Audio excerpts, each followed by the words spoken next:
Good morning, everyone.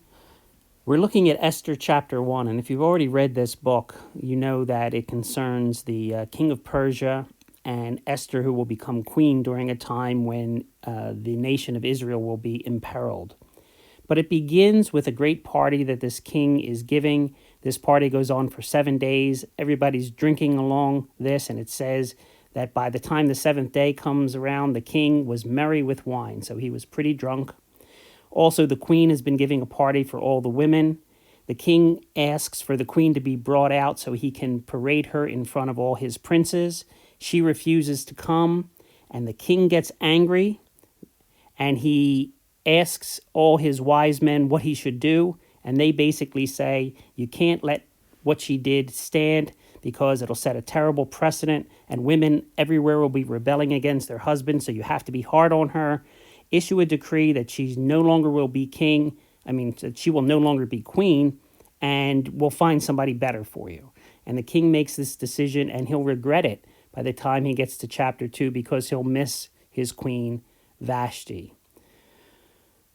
When we look at this chapter, we see that a king who's supposed to be wise is being unwise and succumbs to drinking and allows that drink to interfere with his perspective.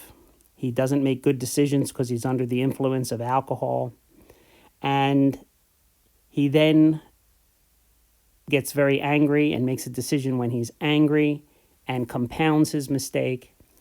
And I think we all have times in our life when we get into a situation that if we looked back on it, we would say, boy, I could have handled this so much better.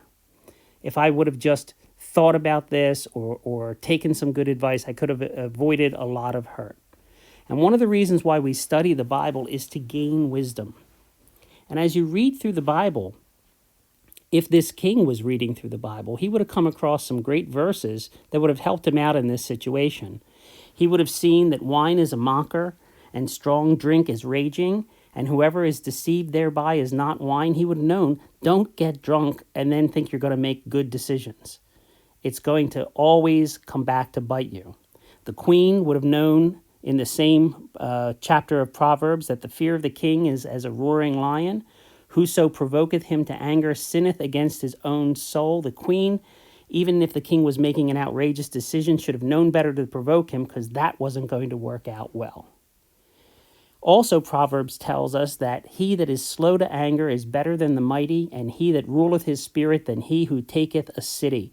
So that once you're in the midst of something and that anger is beginning to rise, that you have to exert control over that. And if you can do that, that's one of the hardest things to do, is to control yourself in those situations.